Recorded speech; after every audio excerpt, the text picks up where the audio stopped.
Good afternoon, good morning, good late afternoon to some of you joining. My name is John Carroll. I'm the CEO and founder of the Service Council. Welcome to today's In-Service podcast series event and segment featuring my friend, my colleague, Elizabeth Dixon. She's an author and a speaker. She's an amazing person. She delivered a keynote at our symposium a couple years back and knocked the socks off our audience. And hint, hint, she might be coming back to a future event. Welcome, Elizabeth. How are you? Thank you. I'm wonderful. It's so good to see you. Outstanding. Likewise. So Elizabeth is a multi-time author. I've been recently reading her book on the strength of purpose. It's a follow-up to her initial book, I think, that you brought to market. Yeah. And it's a great one. I've been taking lots of notes, and it got me to thinking about the strength of purpose and how it relates to the field service and customer support industry. And how do you cultivate culture around purpose? Do you individualize it? Do you steer it? How do you allow for the freedom to think independently? And I thought it was a really important topic. But before we get into today's topic, today's podcast is recorded. For those of you joining us on LinkedIn, we see you. Hello. We welcome you to comment. We welcome you to react, submit questions. And Elizabeth has agreed to think on her toes and maybe react to some of those that come in. Today's podcast will be available for consumption after the fact. You can find it on our on our website, on our social feeds, and whatever podcast channel you subscribe to, you can grab it from as well. So without further ado, Elizabeth, I know, and we all know you, but some of our audience might not. So could you please introduce yourself? Yes, absolutely. My name's Elizabeth Dixon.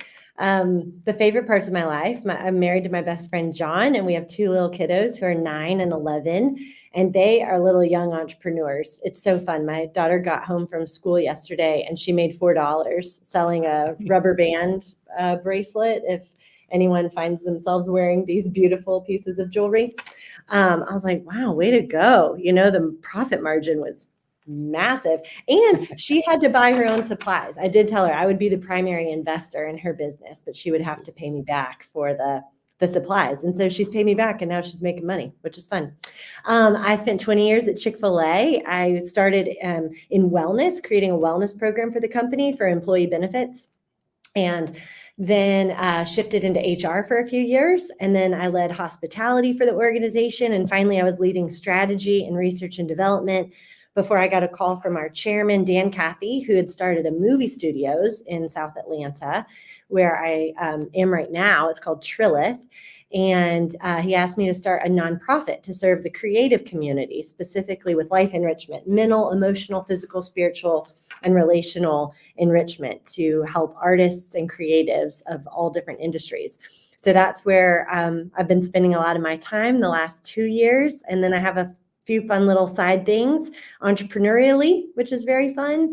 And then I love to speak. And I do have both of those books, which have been really fun projects to work on.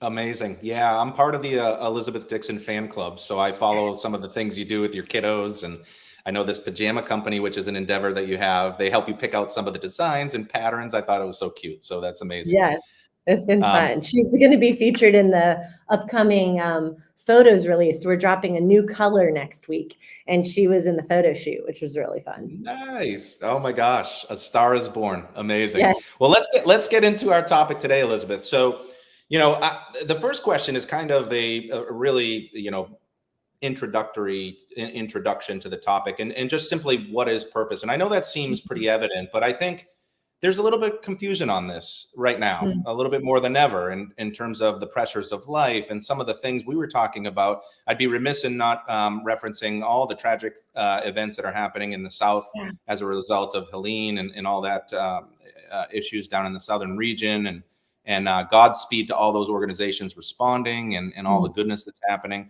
I saw NCR, Atleos, one of our member organizations, helping to restore ATMs and the importance of all the things in terms of food and produce. And it's just heartbreaking, and our thoughts and prayers go out to the region. But I think there's a lot of things that are happening in the world that are causing a reflection on what is purpose. So from your perspective, talk to us a little bit about what purpose means to you. Yes, I would love to. I think there can be a lot of confusion, even in the business world, when we think about purpose, mission, vision, values. They can be words that are interchanged, but I think they have very unique and very important roles.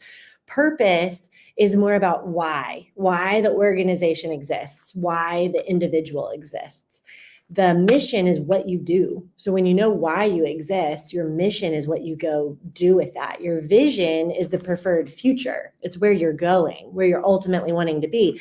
They're very unique, and you really need all three. If you know why you exist, but you don't know what to do, you're lost. If you know why and what, but you don't know where you're wanting to go, you're not going to be moving forward. So all three of them work together. But what's unique about purpose is that it is one of the greatest driving forces for individuals and organizations, for our mind, for our understanding, for our motivation, ultimately for success. Horst Schulze, who founded the Ritz-Carlton, he was a mentor for me for a year when I was at Chick-fil-A, and he onboarded every employee that came onto the Ritz-Carlton, because he said, he went back to John Adams' content from years and years ago. And one of the comments John Adams had made was, people relate to mission and objective, not to orders and direction. And when we just give employees orders and direction, this is how you clock in, this is where you go, this is how it works, you don't capture their heart. But when you align them and onboard them to the mission of what you're trying to accomplish, the creativity that they can bring to the work is so incredibly powerful. Same thing holds true in our personal lives. When we know what our purpose is, when we know why we exist, it brings a great driving force to the discipline that we want to have, the courageous behaviors that we want to show. We're able to show up in a way with so much more strength and power because we have a powerful why that's driving us. I love that. I love that. That's great kicking off of the discussion today. And one of the parts of your journey in your own personal career is this stop that you had at Chick-fil-A, which was very formative for you. I know that we've talked about that. And I was hoping you could reflect a little bit on that, that journey at Chick-fil-A, and, looking at, research that's being conducted. Aaron Meyer, a professional at inSeed, argues that the trick to making a desired culture come alive is to debate and articulate it using tough dilemmas so that they offer decision-making guidance. How well designed was the organizational purpose of Chick-fil-A? I'll start there, and then I've got a follow-up or two. That's good. So it's very clear, very defined. The purpose for Chick-fil-A, the corporate purpose, is to glorify God by being a faithful steward of all that's entrusted to us, and to have a positive influence on all who come in contact with Chick-fil-A. That's something that most folks at the corporate office are able to recite because it is so central. All decisions are cascaded from that very clear purpose. But it wasn't defined that way until 1982. And in 1982, many folks listening probably remember where interest rates were. They were in the 20 to 22%. It was a really hard time. Truett Cathy, our founder of Chick-fil-A, had just taken out a $10 million loan to build the new corporate office. And in many ways, he felt like he was building the gravestone to the business. At that same time, chicken competitors were coming on the scene. And it was because of that, the prices for chicken was going up, and it was just this total convergence of really bad situations coming together. And our executive committee, led by now the chairman, Dan Cathy, went away and said, let's ask these hard questions. Why do we exist? We need to have the gumption to get through this. What is our purpose? And it was in that time that it was articulated to what it is and continues to be today. Amazing. And could you reflect a little bit on you individually in terms of the ability to express your individual purpose within the constructs of Chick-fil-A's purpose? Yeah, for sure. I think that every culture can be very different, and there can certainly be some environments where you don't feel like you can bring your full self to work, and others where you absolutely can. And I think understanding where those environments are that you can bring your full self to work is really important. And it creates this delineation that you can make a choice. We all get to make a choice to either bring our purpose to our work or extract our purpose from our work. And I think the extracting our purpose from our work is very tempting. It's also very lazy. And it puts us in a really bad position long term because we actually start to build our identity around the organization, the title, the compensation, these things that are probably not a true part of any of our purposes, but they start to become something that's defining us. And we can start to believe that our purpose is just being at that organization and being defined by that role and that title and that job description. But the opposite is when we know our purpose individually and we can bring that into an organization that's purpose driven and allows us to be our full self, then we can actually apply our purpose to the work we're doing and bring an immense amount of power, of strength, of passion into the work that we're doing. It still kind of stays on the inside. No one has to know what our purpose is, but we're just connecting the actual transaction and task that we're doing to something that's much bigger and more meaningful to us inside. Love it. Love it. Let's get into the mechanics of purpose. Mark Mortensen and Amy Edmondson, professors at INSEAD and Harvard respectively, argue that effectively attracting and keeping talent transcends asking people what they want and giving it to them because, one, it only addresses the material aspects of the job and can be imitated quite easily, right? And secondly, it ignores workers' need to thrive over the long term, which includes opportunities to grow, career pathing, connect, and community, and their own individual purpose, which you were just reflecting on. Is purpose a moving target? Does it evolve over time? I've got an opinion on this behind yours. Okay, I want to hear yours. You want me to start though? I'll go first. How's that? You did. I love it. Yes. I definitely think it's a moving target. I know that my personal purpose, certainly there are core foundational elements to my strong purpose that are core and consistent. But then there are these like micro purposes, however you say the plural, Yes. that come about along the journey of life that kind of supplement your foundational purposes. That's my viewpoint, but I'm curious to get yours. I like that. I have a similar point of view. I think that it can evolve and especially be refined over time. I think the more years we live, the more experiences we have, it just adds to us putting context and texture to why we think we exist. And I think at the same time, I think that the evidences of our purpose can start very young. Our natural gifts, our natural passions, our natural interests, even when we were really young, are things that over time they can get subdued. We heard those voices say, how are you really going to use that? You're not really as good as he is. And we start to question and quiet the things that were really deep and natural within us. And so I think it can evolve over time. And I think we can look back and find some of those evidences where we were really young and before life happened to us that we can dig back out and bring back to the surface. Love it. And thank you to our LinkedIn audience for your contribution with the agreement of a strong purpose and organizational culture beats process every day of the week. I agree. I totally agree. In fact, I argue that right now we're trying to autopilot. If you look at the industry we serve and support, customer support and field service, there's this whole intention of like technology automation, and that's happening everywhere. But in our industry, we're seeing the institution of guided workflows, and guided workflows is very scripted, sort of step-by-step guidance within the field. And obviously the infusion of technology and the non-human related service and support that's being delivered, you're starting to see, this attempt to autopilot service, right? And people, I always ask service leaders, what's the most important part of your service business? And they say, my people. And it's the interactions that they have with their customers and the problem solving. And I just feel like we're taking away that freedom to think, that freedom to express. That's just an opinion. I don't know. Do you have any reaction to that?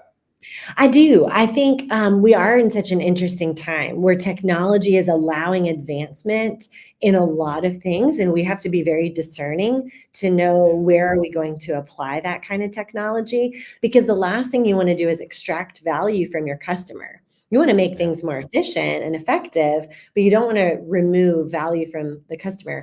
So one thing that's been helpful for me to think about is when faced with the opportunity to automate something, taking an approach to automate the transactional, automate the things that customers don't want to go through the process for, the login process, the confirming process, the waiting in line process, all of the things that nobody loves. If we can automate that, and then we can elevate the relational, the emotional, the human connection, then it takes us way farther. So instead of being in a place where we're like, no, never, or yes, always, it's the just because we can doesn't mean we should. And if we can focus on the things that are going to automate the transactional elements, then we can elevate the human elements with the face-to-face contact.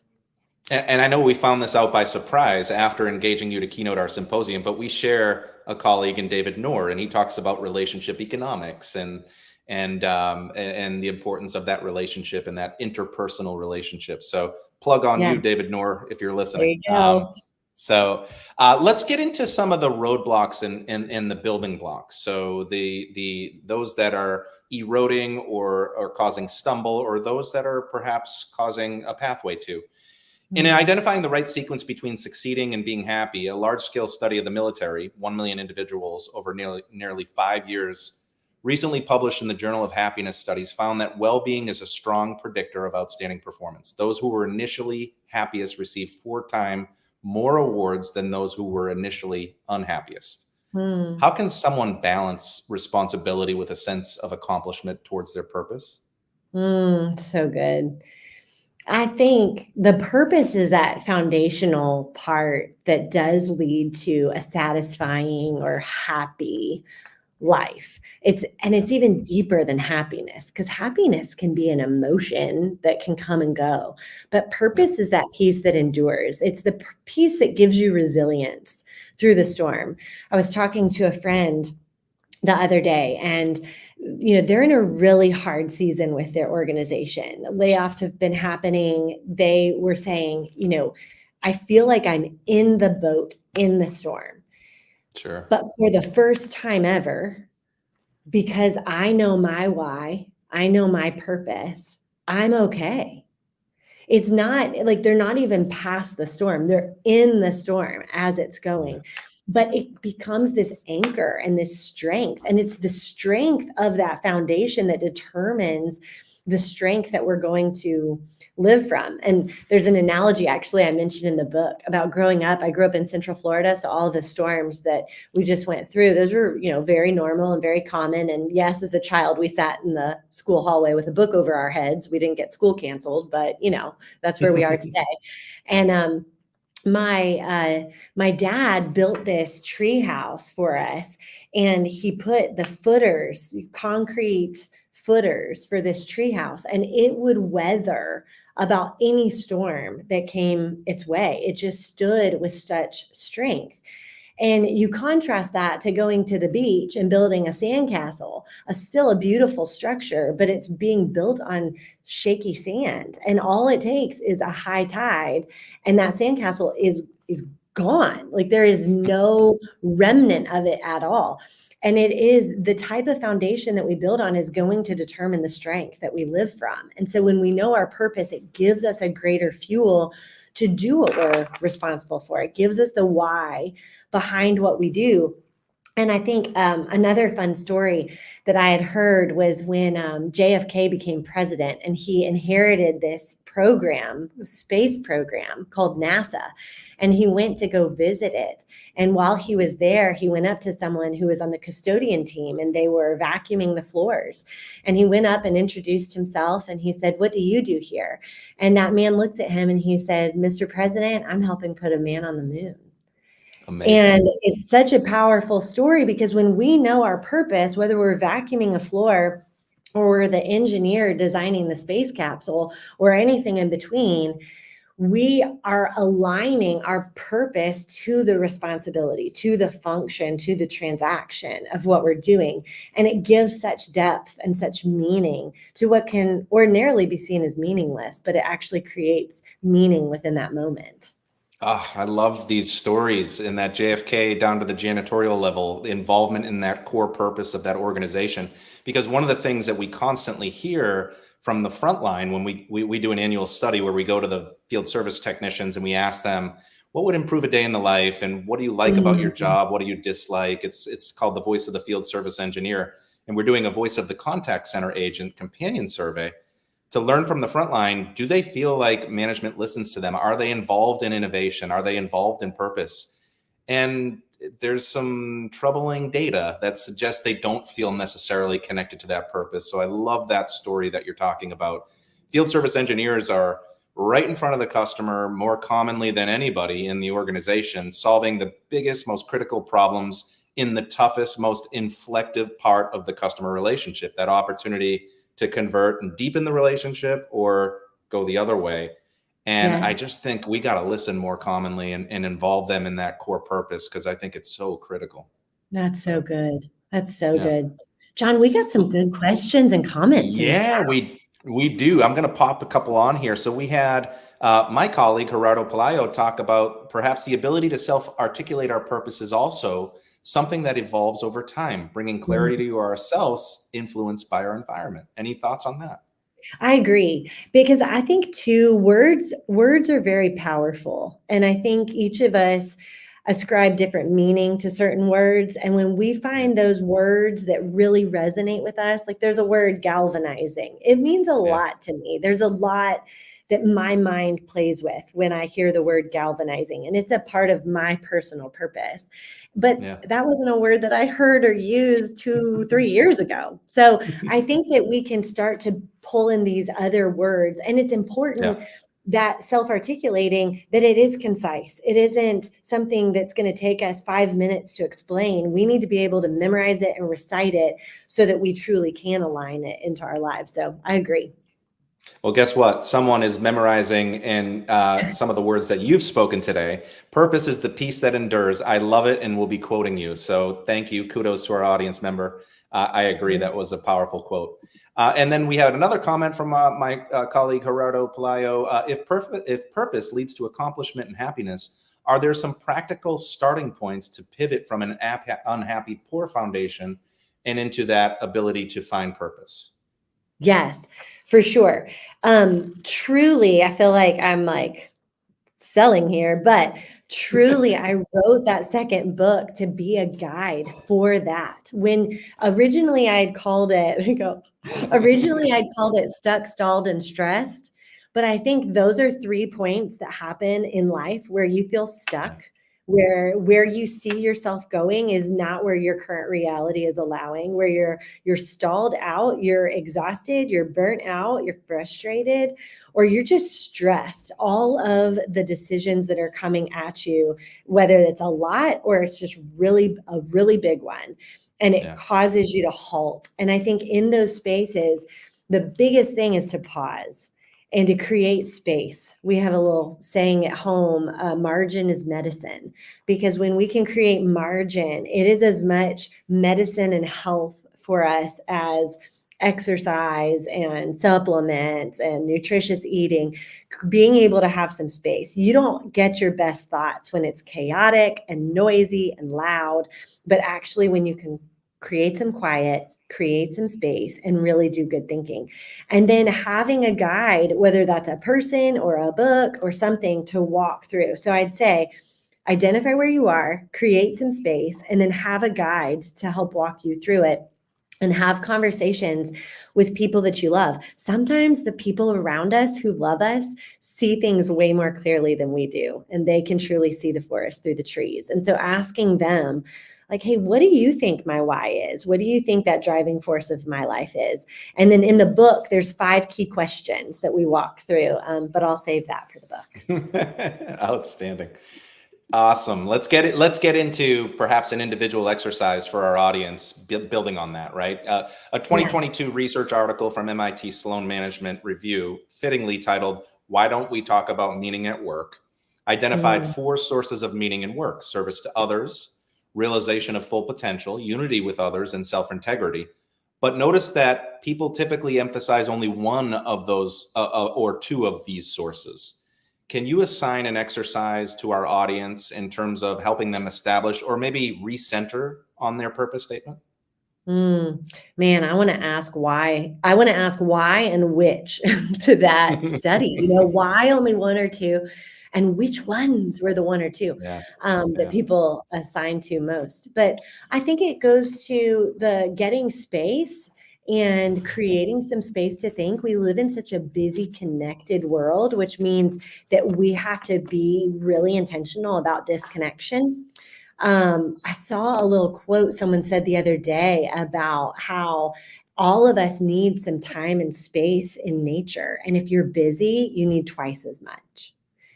And so creating that time and space, getting outside, getting into a place where you feel really calm. And then I think giving the permission to put a sentence together. I think the statistic is that 75% of people don't know their purpose in life. And so one of the greatest barriers for that is the fear of the intensity of the question, fear of, am I going to answer it right?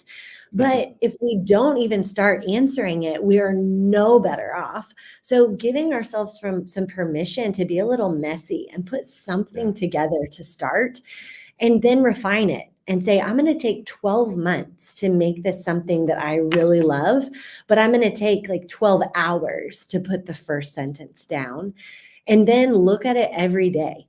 Like every day, let it be the thing that helps start our morning before we look at our phone, before we think about the calendar, maybe before we drink our coffee, maybe not, but let it be the thing that we look at to go, okay, if this is my purpose, then how am I going to make choices all throughout today with how I spend my time, how I invest my words, the people that I invest in? How is that going to align up into my purpose? And some of us are going to find a gaping disconnect. I led a workshop with a group, a team, and 1 out of the 12 people in the workshop said, I am not aligned to my purpose in my current job.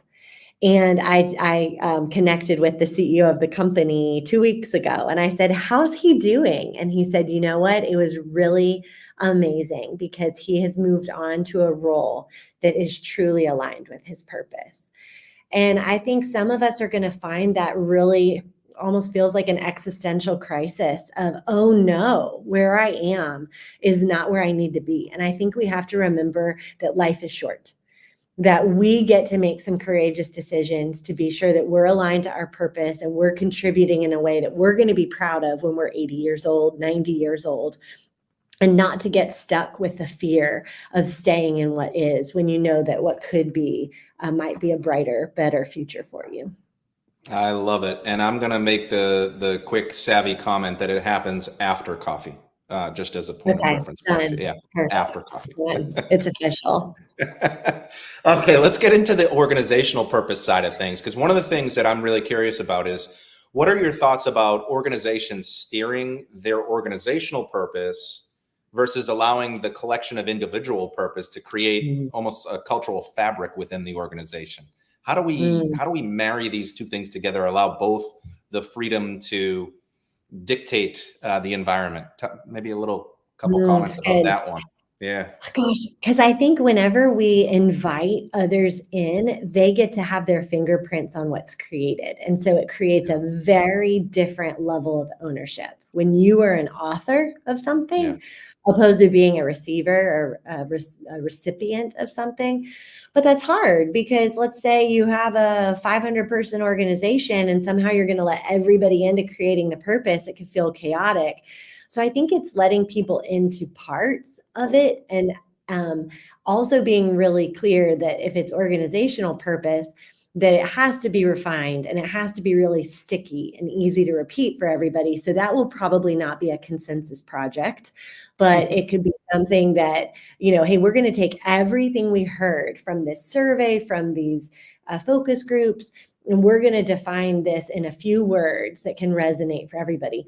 The other hard thing, I think, is once you define it with those 500 people, well, you're about to hire 5 more people and they weren't here for it. So what do you do?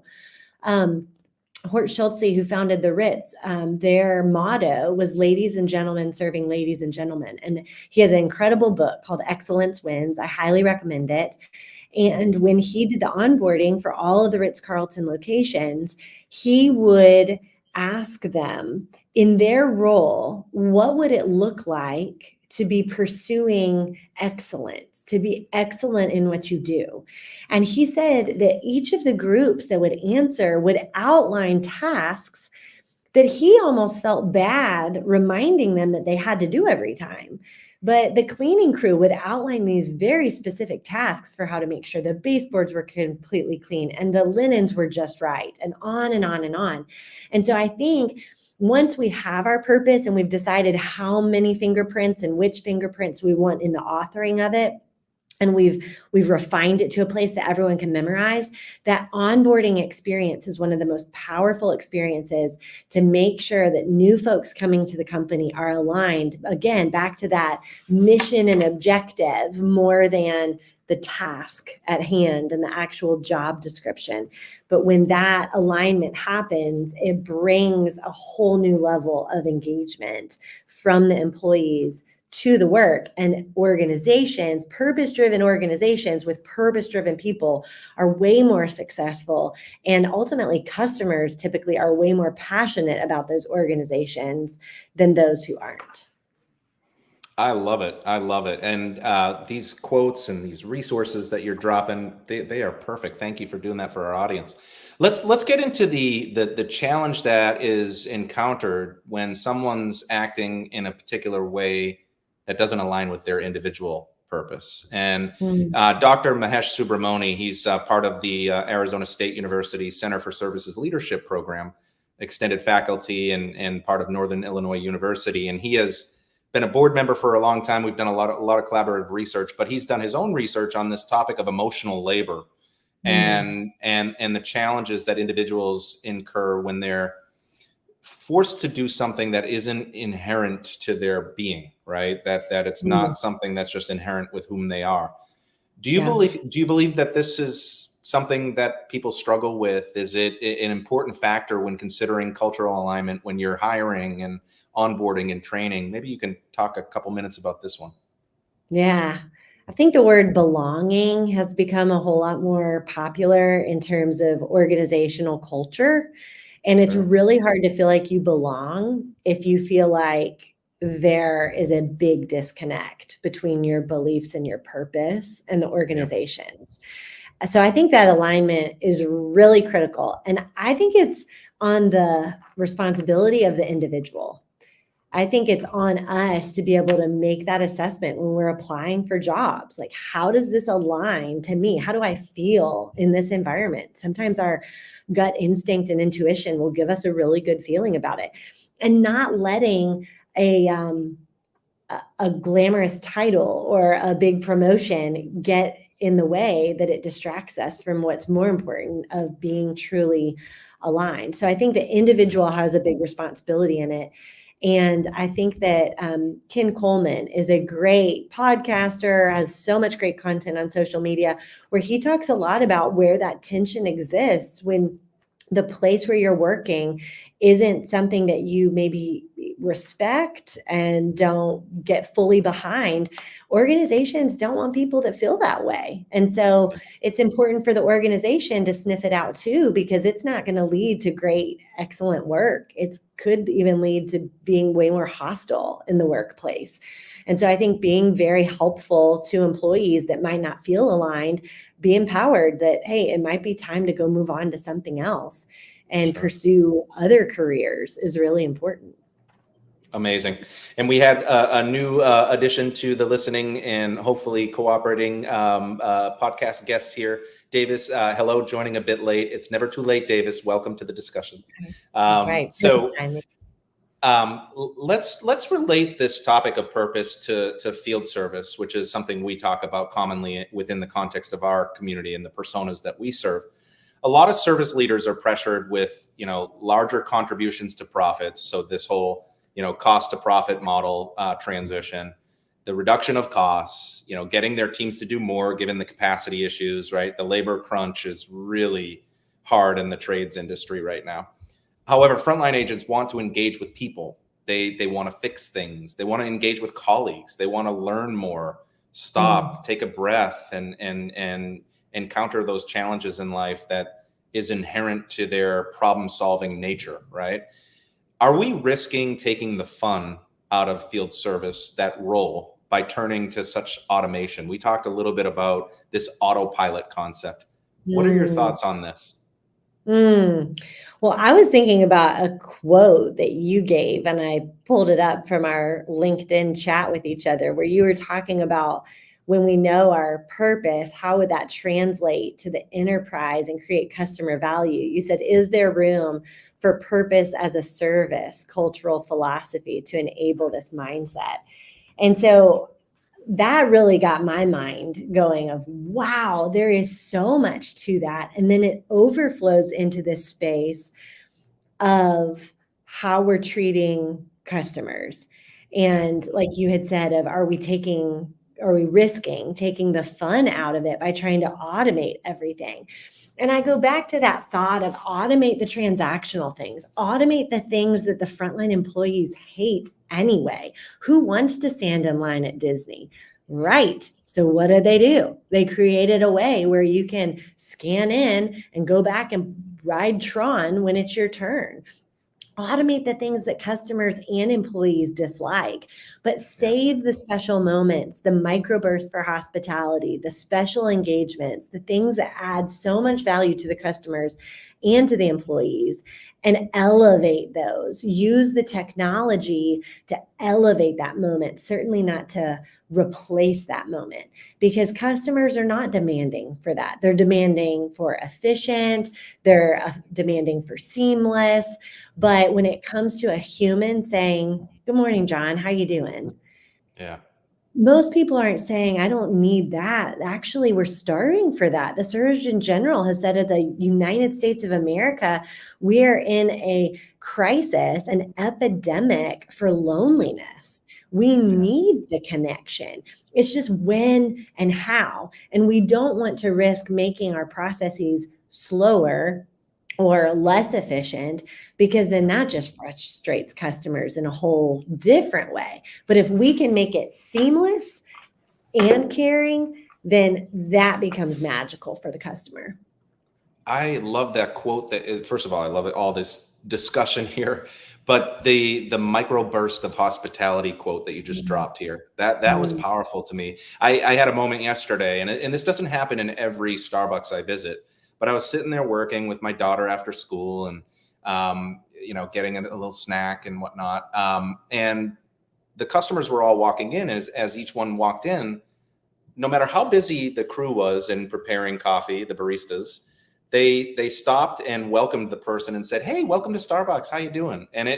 I saw this woman walk in, and she had this crouched shoulders, and she looked like she was busy and stressed out. And all of a sudden she got that, and she just started lifting and smiling. It really made her day. So I think those little micro bursts of hospitality moments, that people connection moment, Yes. those can be so critical in the customer journey. I just would encourage our listening audience not to take those away. In fact, to double click and exemplify those as much as you can. So, Yes, um, and to let it be genuine, right? Because it sounds absolutely. like the way they were saying it, they genuinely cared. Unlike there's Yeah, some restaurant concepts that, all right, well, when someone walks in and opens that door, you say, "Welcome to," and people don't necessarily care, and you can totally hear agree. it in their voice. Totally agree.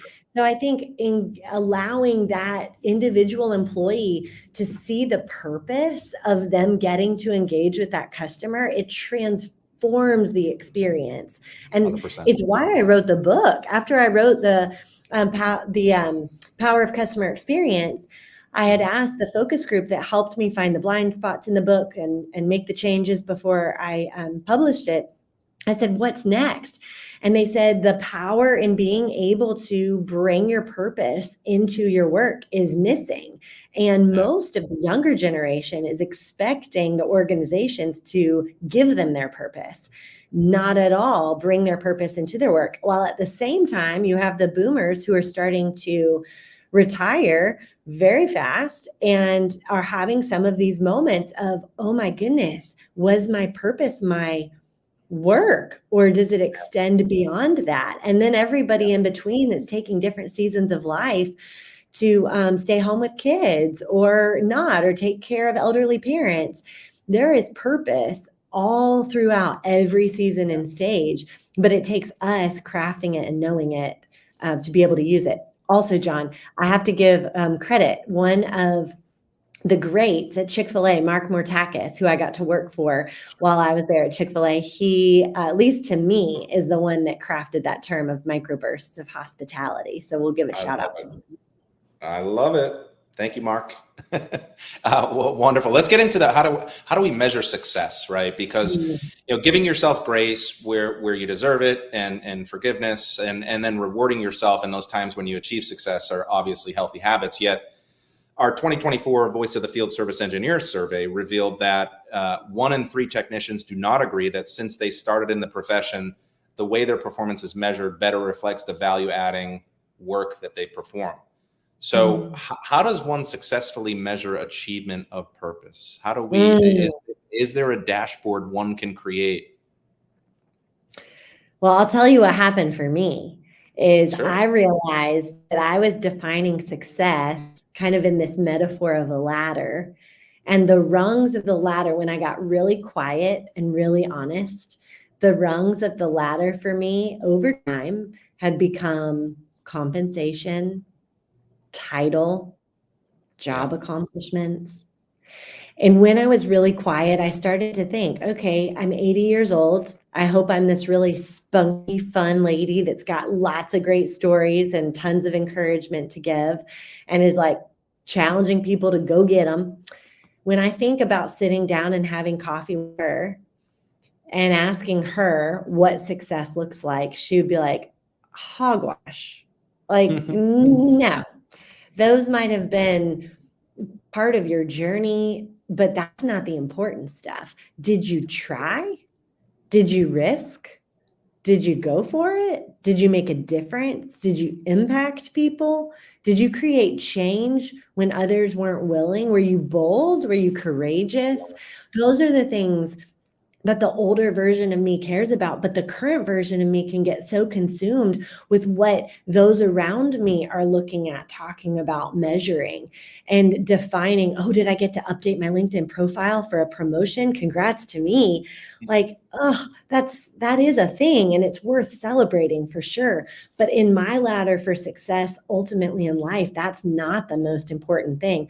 But for me, when I was having this crisis of what is my purpose, I looked at the ladder and thought, I have been measuring success in my life the wrong way. So when I think of how are we measuring achievement of purpose, I think it starts with defining how are we measuring success. I've been picking up a hobby now that the kids are a little older and they're defining their hobbies. They're interested in golf. And so I'm attempting golf.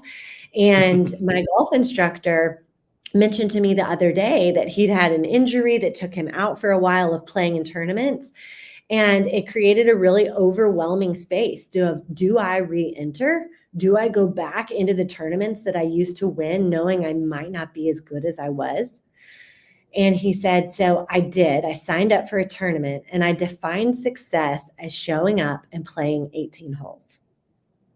That was success. It wasn't about winning the tournament.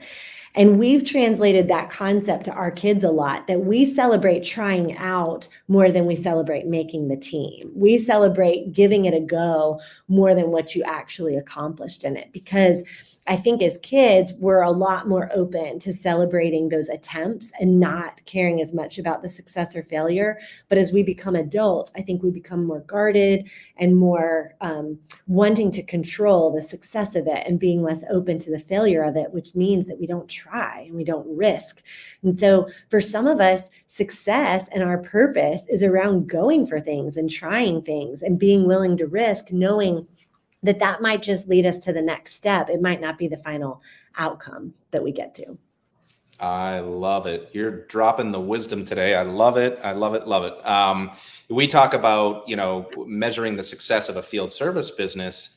It's not just those outcome-oriented achievements. It's those causal factors that are erosion to or achievement factors that play a role in the achievement of those hierarchy, metrics for success, right? Yeah. So I love that. I love the talk track there. I think it's really important.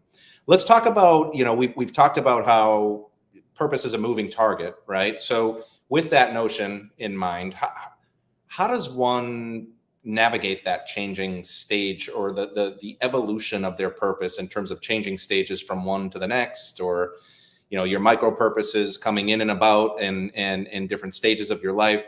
Maybe you could reflect a little bit on how does one navigate the change of purpose over time? It's good. I'll start with a story. When we were writing the book, there was a young woman who was a teacher, and she decided in a season to stay home with her kids. And she said, I used to have this purpose of raising the next generation through, the application of education. But now that I'm a stay-at-home mom, I don't know what my purpose is. And, outside is always more clear than it is kind of inside the situation. But I thought, what? Like, your purpose is the same. Like, you are raising the next generation. It just happens to be little tiny ones in your own home. And that might look a lot different and probably is a whole lot harder. But your purpose is still there. And I think the encouragement in that, I think, is stay open. Like, stay open that the changes in life are going to take us on this beautiful journey that someday we're going to get to look back on and be like, oh, wow. And then that happened. Oh, and it led to that. And I had no idea that was coming.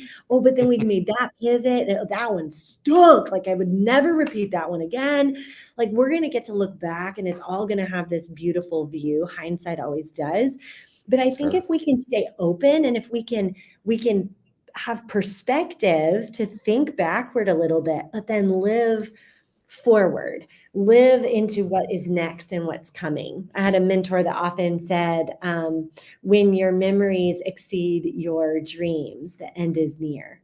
And so we always need to have this what's next and what's coming and what could be. And my best work might be tomorrow.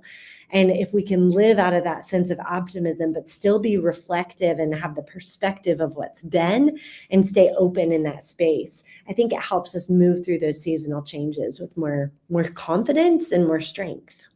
I love it. I love it. And on that topic of learning moments, what have you witnessed as learning moments, both success modeling and those pitfall avoidance scenarios in organizations and also individuals in terms of their pursuit of purpose? What have you seen that works really, really well, and maybe some of those things that you want to try and avoid? Yeah, I think with organizations, authenticity is key. I have a friend who's a vice president at a major bank, and she said, yeah, it's interesting. Our company is doing this big focus on purpose, but it's like a workshop and then it's over. And so I think authenticity of, okay, if we're going to talk about it, if we're going to make it central, then how are we going to let it show up all over the place? How important is it really? And so I think authenticity is really key. And then I think individually being open, like the openness that life could shift a bit, and the openness that success, maybe we can define it differently in the future. I think that's really, really powerful. The more open we are and the more quiet we are to be able to hear some of our own thoughts and to be reflective, the more we get to learn. I love it. I love it. Let's land on something else, getting to know you, Elizabeth, for our listening and participating audience. Thank you to our audience today. Something about yourself personal, something you're looking forward to, something that is a personal passion. I heard golf in there. That was one thing I picked up on. What else is personal to you? So golf has been a lot of fun, putting me in the student seat again, where I'm learning from the very beginning. Slumber Sleepwear, our sleepwear brand, that was something I knew nothing about the fashion industry, but felt this tension of really cute PJs for gals that were, fun, but also a little bit more modest than some options that are out there. And so that's been so fun. We have a new color dropping next week, which is really exciting. And we were able to do everything in the US. So the factory, from milling the fabric to cut and sew to distribution center, all of that is within the US, from California to South Carolina and Georgia, of course. So that's super fun. And my son has a football game tonight. I'm so excited to watch the fifth graders do some some football, play some football and have fun. So I'm very excited about that. My mom turned 75 this weekend. So excited to celebrate her. Amazing. Amazing. Thank you so much for those personal disclosures. And thank you for dropping the wisdom today. My goodness. She is Elizabeth Dixon. She has authored 2 really, really awesome books that are part of my library of books that I reflect back on. The Strength of Purpose. You can buy it on Amazon. You can also visit Elizabeth's website, elizabethdixonspeaks.com. So please do visit and have a look at some of her offerings there. And we've dropped some links actually directly in today's LinkedIn broadcast of today's podcast. So Elizabeth, thank you so much for joining us. And I hinted earlier that there might be a revisiting of you joining us at a future symposium. So time will tell. But she's Elizabeth Dixon. Thank you so much for today. This was a great discussion, and thank you. We'll see you on the next one. Thanks, John. Take care.